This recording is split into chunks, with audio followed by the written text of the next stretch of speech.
Lahat po ng mga sinasabi po natin patungkol kay Beyonce, Kalingap Rab ay my God, alam naman po nating lahat ay apektado na po dito si Beyonce, kaya hinay-hinay po tayo sa mga pinagsasabi po natin kasi alam niyo naman po ito na lamang po yung EDC, ang stress reliever po natin, ngunit ewan ko ba so yun na nga po sinabi nga po doon ng mga commentators patungkol nga po sa lupang pagtatayuan nga po ng tahanan ni Beyonce ay maliit nga daw po.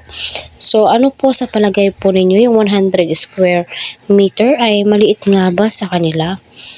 So hello po Team EDC, naway patuloy po nating suportahan sa Kalingap Rab, Kuya Val, Eds, wag po natin skip ang kanilang ads para sa ganun po ay marami pa pong kababayan po natin ang kanilang matulungan. Para sa akin hindi po maliit yung 100 square meter para kila Beyonce. Once na isagad po ito. So alam naman po natin kapag usapang pabahay na-estimate na po yan ng karpentero ni Kalingap Rab. Kaya wag po nating sabihin ay maliit lamang po yung 100 square meter, ay ganito ganyan.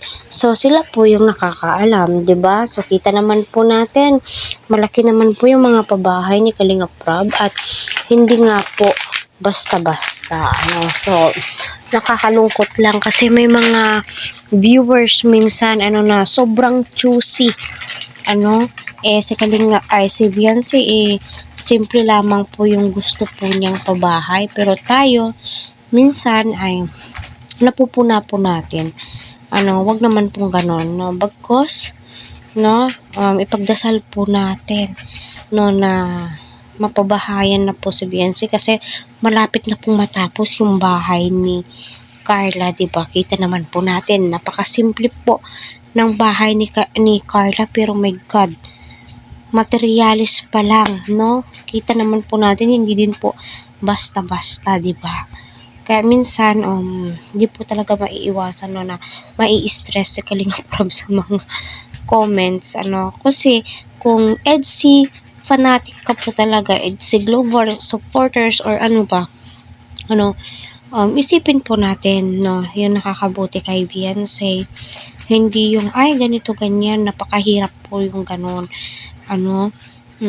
kahit na may ambag po kayo syempre magtulong-tulong naman po yan sila, lalong-lalo na po yung sponsor, alam po nila kung ano po yung mas nakakabuti, malaki ba yan, tama ba yan, magkasya ba sila Beyonce dyan, diba? Yung 100 square meter, my God, okay na po yun, 3 kwarto, 4 na kwarto, sala, okay na po yun para kila Beyonce. Huwag po tayong masyadong choosy kasi nga itong si Beyonce simpleng bahay, okay na nga po siya, diba? Wala ka pong masasabi kay Beyonce patungkol nga po dyan na tayo lamang po. Sorry po.